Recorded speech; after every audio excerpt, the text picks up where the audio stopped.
welcome back to Let's Get To as we explore America's ballparks. And where are we at today? We're at San Manuel Stadium, home of your Inland Empire 66ers. Twitchy Dolphin Media presents Let's Get To. It's baseball from sea to shining sea by the team that brings you home. And now, your host, James Christopher. And welcome to Let's Get To. I'm your host, James Christopher, and now it's time for the beginning of the end. The last few episodes before this show says goodbye. That's right, the series finale of this iteration of Let's Get To will drop on September 28th. Although for those of you worried about your holiday plans, yes, there will still be a holiday special. Now, it's bittersweet to say goodbye to this iteration of the show. We've had so much growth, both putting this project together, but also in our personal lives, that when I think about Let's Get To, there's a lot of memories that come flooding at me. And we're going to spend much of the last 2 or 3 episodes reflecting on everything that has been a part of what I think makes this thing special. So much good, so much baseball, and so much love. But we are not going away entirely, and I know there are some of you who wish that were the case. Sorry, hate to disappoint. We have a new, pretty different show with some exciting opportunities that we will share in the season finale that's coming. But let's just say we are giddy as school children over here. So no panic, just enjoy the last of this version of the ride. Now, one of the things this show has done for us has been to give us opportunities to experience baseball in ways we never imagined. I never thought I'd be on a field regularly or toss a first pitch or get down to Mexico to see a game, but that's just what happened when we saw the Los Tigres de Quintana in Cancun. And it's a baseball environment like nothing I'd ever experienced. It's a party. The crowd was into it. There was an energy that you don't often see at an American ballpark for a regular season game. So if you've never been to a Mexican League game, you owe it to yourself to get out there. The ballpark food has a different flair to it. But the beer was just as cold and the merch was choice. In many ways, it's a lot like going to Catholic Mass in another country or culture. There are a lot of cool differences, things that make it stand out, but the core of the thing is the same. Baseball in English, Spanish, or Japanese, it's all still baseball. And sharing that experience with Jessica, Roy, and our newest producer, hint, hint, for the new show, Lish, was something that we'll remember forever. But it's just one example of how this show has changed our lives. And I look damn good in that jersey. And we have a great show for you today. And just because we only have a few left, doesn't mean we're not putting in the effort. We are still working our patooties off to bring you the best show we can. And speaking of people that you only got a chance to meet because baseball, we're going to get to finally have on our show and visit in person our friend Steve from the Inland Empire 66ers as he shows off his baseball team that he loves so much. And honestly, it was one of the hottest times in baseball. So stay with us. On the St. Louis team, we have who's on first, what's on second, I don't know's on third. That's what I want to find out. I want you to tell me the names of the fellas on the St. Louis team. I'm telling you, who's on first, what's on second, I don't know's on third. Do you know the fellas' names? Yes. Well, then who's playing first? Yes. I mean, the fellas' Who's on first? The Let's The fellow Get playing To first team base of the for St. week. Louis. Who?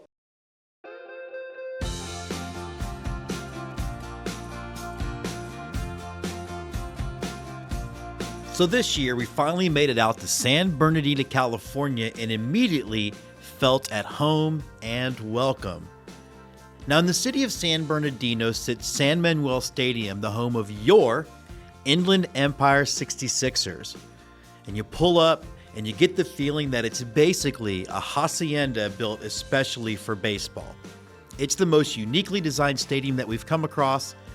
The exterior and the interior pretty much match the feel perfectly, and it's got a certain warmth to it. Now, from the minute you're greeted and take a walk through the lower concourse, you know it's a different kind of ballpark. Built in the 90s, you have to appreciate the motive behind the park to create an oasis in the desert for the greatest game ever invented, and boy did they do that in spades. The color is really unique, and I really dug the high walls to the sides of the concourse. Had a very Adobe Mission feeling. The whole thing felt very old California in the best way possible. Now, we spoke about this place being an oasis for baseball, and you walk through those stucco walls and you climb onto the concourse, and just like in a Looney Tunes cartoon, you're greeted by an island of emerald green grass. It's 108 degrees at first pitch, and it's all so green. More on the first pitch later.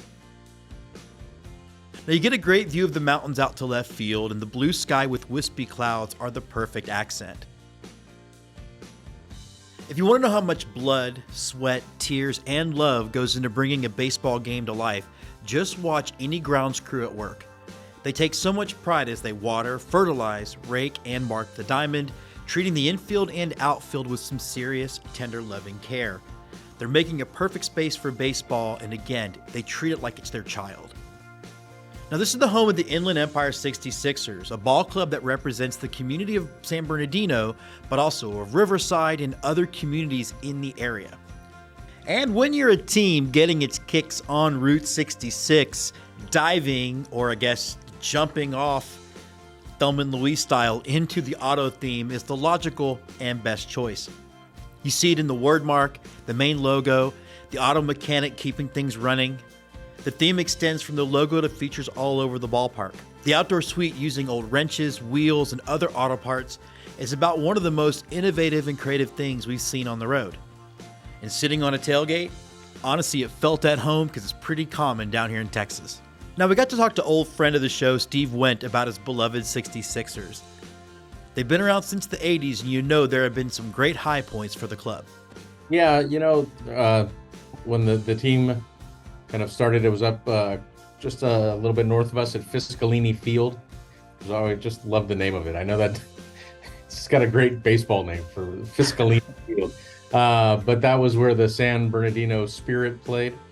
And at one point they were partially owned by Mark Harmon, the actor, and things like that. And Really? Yeah, absolutely. And they had moved from Salinas. And then, that franchise, kind of gained some traction. And then eventually it moved to Rancho Cucamonga.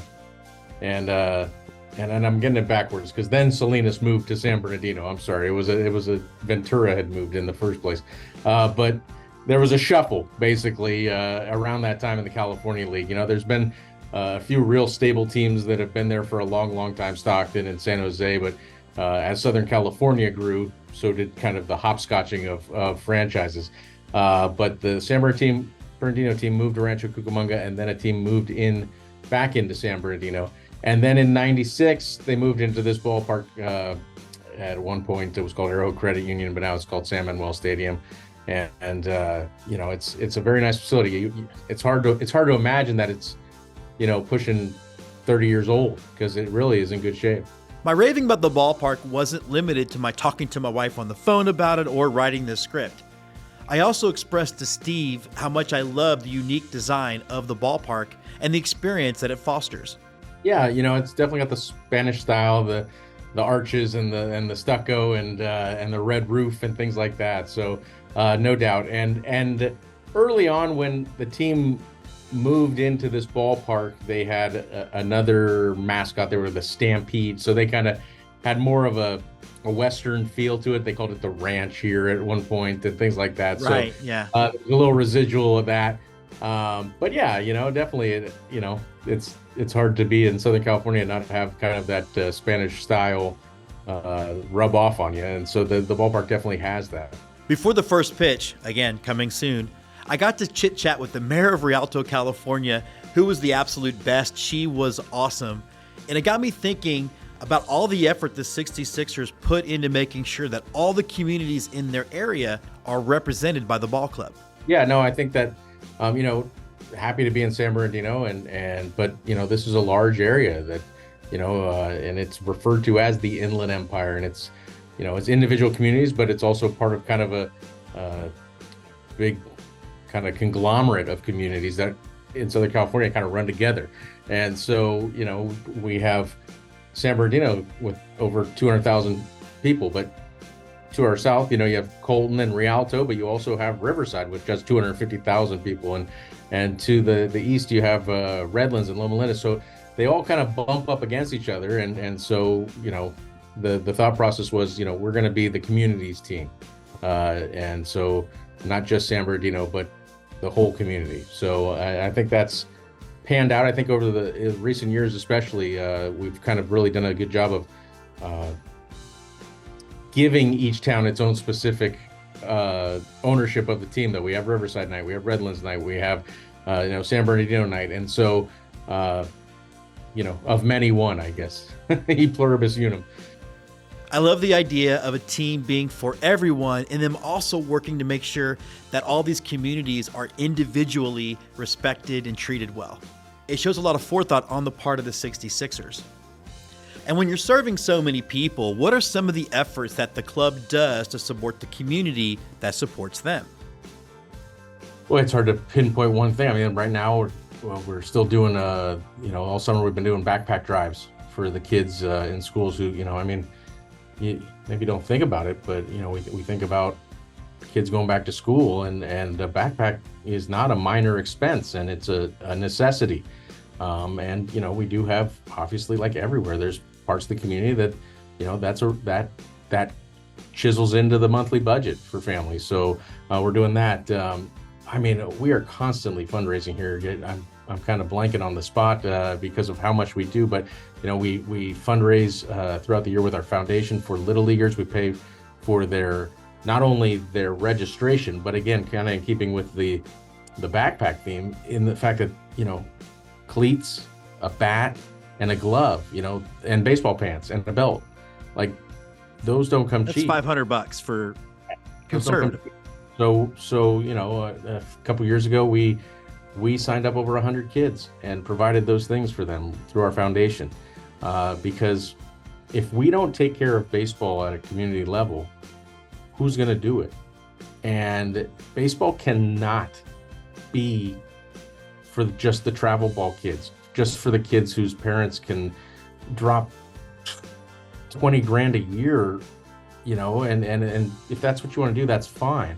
But we can't leave behind Ted Williams. We can't leave behind Babe Ruth. We can't leave behind all these people that can't afford the game. And so that our foundation is trying to change that. And a new set of spikes. It's not just signing up for the team. If you don't have spikes and you don't have a glove, do you want to show up to that practice with all the kids that do? So baseball has to be a little more egalitarian, I think, and I think we're helping that. Now, we focus a lot of bandwidth on this show about MLB and therefore baseball's inability to reach lower economic populations, in particular, the African American community. I asked Steve if he felt like the efforts they were making to reach kids in lower economic situations were working to grow the game. I hope so. Yeah, I wish I knew the answer. Seems like a good start. To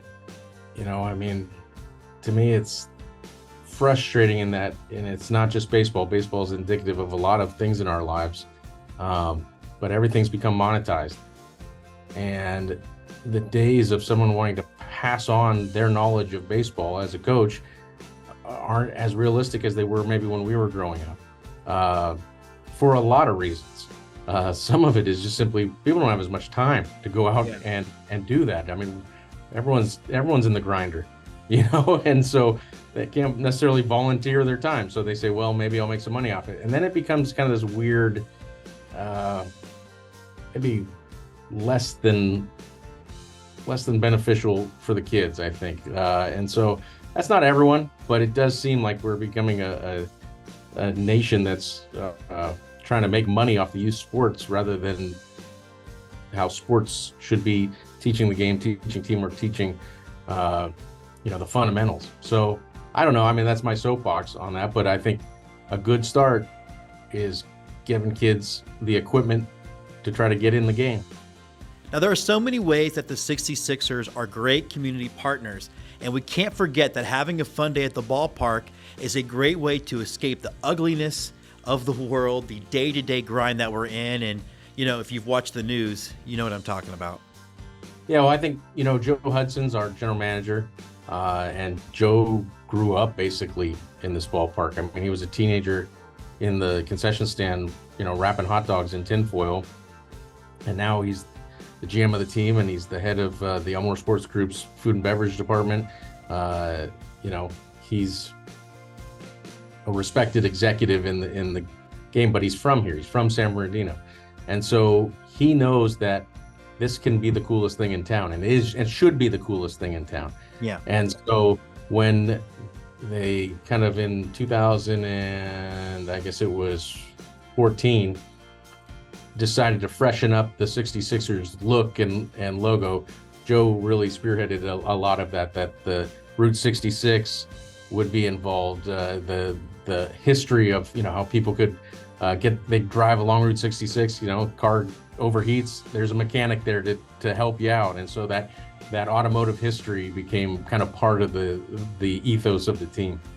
Look, Steve and I hit it off right away. He is my kind of guy, and I loved how hard it was for him to pick between Godfather movies. Ooh. 2.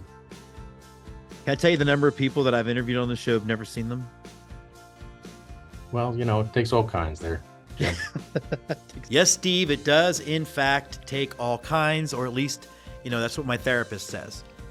But let's talk food and drink. Now, first things first, I'm usually a standard ballpark food kind of guy. But when you're at a ballpark in San Bernardino and it looks like you're in a hacienda and you see some good-looking Mexican food, you hit up Sophia's. And yes, it was awesome. Food and drink are in no short supply at San Manuel Stadium. I hung out for a fair amount at the Hangar 24, enjoying some cold beers on this warmest of nights. And then there's so much going on inside the team store if you need a break for AC. And speaking of branding and merch and all that fun stuff, let's toss it to Paul Caputo from Baseball by Design. If you were to drive the entire 2,448 miles of Route 66 from Chicago to the Santa Monica Pier in California, you would pass through the homes of 18 baseball teams. But of those teams, only the Inland Empire 66ers, who play in San Bernardino, California, have adopted an identity based on the iconic highway. The 66ers have played with their current name since 2003. Previously, from 1996 to 2002, they were the San Bernardino Stampede and the San Bernardino Spirit from 1987 to 1995. The San Bernardino Spirit, by the way, are the team that Ken Griffey Jr. was playing for when the photo was taken that was airbrushed into his iconic Seattle Mariners rookie card. As the 66ers, the team has had two main identities. The team's first identity played on their relationship with Route 66 in the most literal way possible, with a logo that looked like a highway sign, though the blue and red highway sign looked more like an interstate sign than a U.S. route sign. In 2014, the team worked with Brandiose to update its brand to an expansive suite of logos that included a flying wrench, a hot rod engine, metallic lettering, a hood ornament, and the centerpiece of the brand, a mechanic swinging a wrench like a baseball bat. While the mechanic might be the face of the team's current identity, the true face of the franchise remains their mascot, Bernie, who was named 2011's craziest mascot and has been with the team since they were the San Bernardino Stampede in the 1990s. For minor league baseball fans, the gritty mechanic and the Route 66-based identity for the Inland Empire 66ers has truly become representative of America's Mother Road. And again, speaking of branding, I had to ask Steve, of all the other teams in minor league baseball, which team, not your team, do you think does branding the best? Ooh, boy. That's a tough one because I basically see 7 other teams all summer and don't get to go out to other ones. I guess that's true, yeah. Yeah. But now are we talking just their overall brand, or are we talking mascot, or what are we talking? Yes. I would think overall brand. Yeah. Overall brand, okay. Overall brand, there are some good ones in this league, no doubt. I think I'll stay in the, and maybe it's a bit of a cop-out, but the San Jose Giants, to me, have retained a classic feel, obviously very tied to their parent club in proximity, but kind of tweak it a little bit. They've invented their churros alter ego, which if you've ever been to their ballpark is awesome. They got the guy who's been there forever selling churros, but they have kind of a classy way about them, but also that it's minor league and it's fun too. So I think that for me, they hit all the sweet spots where they hit the fun of minor league baseball, but also kind of the history of the game. the sweet spots with the churros. I see what you did there. Okay, so a good time was had by all, and after I was done shooting, completely covered in sweat, Steve said, hey, you have to be up there in 10 minutes to throw out the first pitch. Definitely, I was shocked, and maybe because I didn't have a chance to really think about it or get in my own head, it's the best one I've ever done. Opening tonight's game with our traditional ceremonial pitches. First, please welcome educator, filmmaker, veteran, host of the Let's Get To podcast and friend of the 66ers, James Christopher.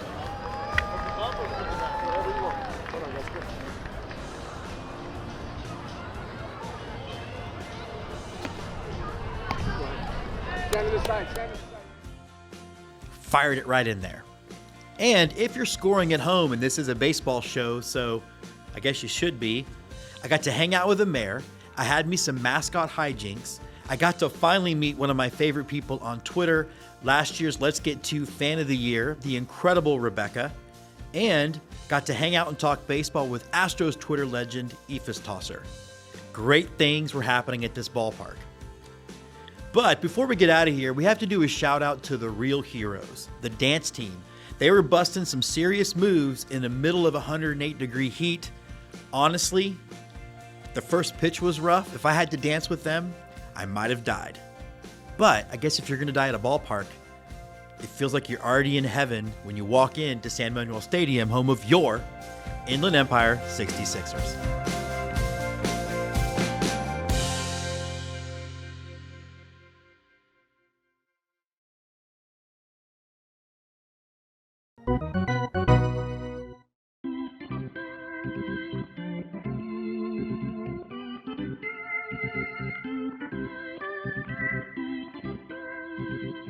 Raiders of the Lost Diamond, digging into baseball's past.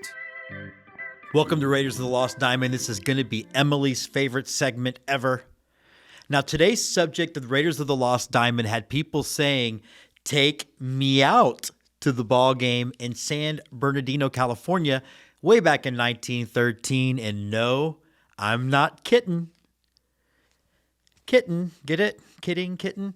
The San Bernadino Kittens were members of the four-team Class D Southern California League, which played sporadically since 1886. The team was owned by their star player and namesake, Norman Kitty Brashear, and managed by Ed Householder. Kitty Brashear was a 35-year-old ex-major leaguer who played outfield, third base, and pitched.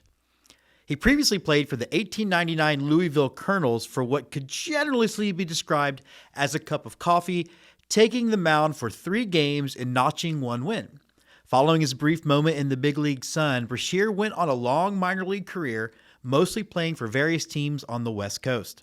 The Southern California League was a 4-team Class D circuit with the Long Beach Beachcombers, the Pasadena Millionaires, and the San Diego Bears forming the competitions for the Kittens. Season opened on April 22nd with the Kittens clawing up the Beachcombers before a crowd of 1,000 at their home field in Urbita Springs Park. Now, Long Beach wouldn't be totally devoid of success on the season, though, as they would later dig up 3 straight no-hitters against the San Diego Bears. Now, speaking of the Bears, they won the first half of the season, but they were also signs of trouble brewing as the Pasadena Millionaires moved to Santa Barbara and became the Barbarians on June 13th. I definitely think of Barbarians when I think of Santa Barbara. Now, the league itself wouldn't last much longer, permanently disbanding on July 23rd. The San Diego Bears had the best overall record at the death of the circuit with a 56-33 record, with the Kittens in second place at 48-38. Then you had the Beachcombers, and then finally bringing up the rear were those Santa Barbara Barbarians. The Bears had been on a 20-game winning streak when the league closed up shop. Now, as for Kitty Brashear, he had 1 season left in him, taking a year off before joining the Tucson Old Pueblos of the Rio Grande Association in 1915. But after appearing in just 10 games for Tucson, the 9 lives of Kitty Brashear's baseball career were finally up.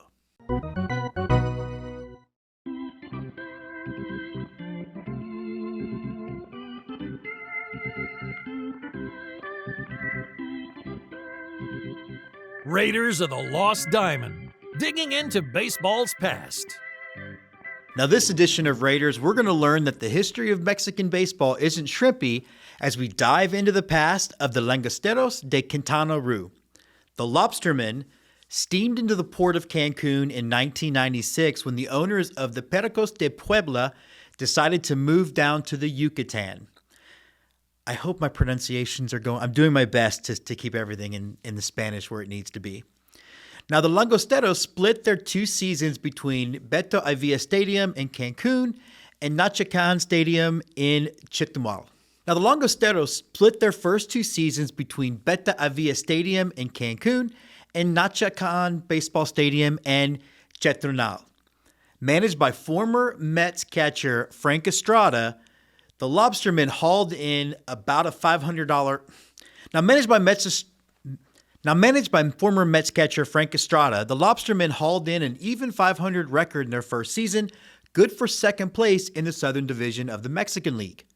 Quintana Roo had a more successful campaign in '97, because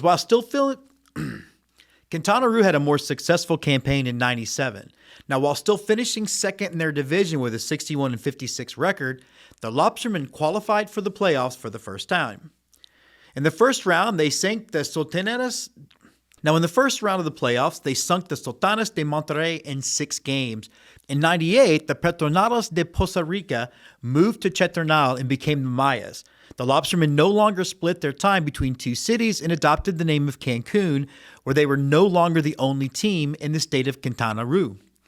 The Cancun Nine continued their pattern of the last couple of years and finished second in their division again and again. They once again qualified for the playoffs, but were defeated in the first round by the Azoreros de Monclova. The 99 Langosteros, featuring former Cub Eddie Zambrano and ex-Philly Julio Peguero, finally topped the Southern Division, but were swept out of the playoffs by the Aceros. Now, not only was Y2K a thing, but the new millennium saw Cancun's fortunes tank, as their Lobstermen finished with a dismal 38-81 record and last place in their division in the year 2000. Now, despite not winning many games, 2 Cancun players had a whopper of an offensive season. Ex-Astros infielder Andrew Cedeño hit .318 with 26 doubles and 25 homers, while first baseman Bob Zambrano hit .306 with 39 bombs, and former MLB All-Star outfielder Ruben Sierra hit .365. The Lobstermen, unfortunately, would become true bottom feeders for most of the next few years, failing to finish any season with a winning record and thus missing the playoffs. Their hopes of success were finally dashed for good when Hurricane Wilma hit Cancun in October of 2005 and heavily damaged the city and the stadium. The Lobstermen scuttled off to Poza Rica in 2006, where they resurrected the Lobstermen scuttled off to Poza Rica in 2006, but Cancun wouldn't be without baseball for long as the El Tigres roared into town in 2007. And I heartily apologize to all native Spanish speakers for that display of whatever that was.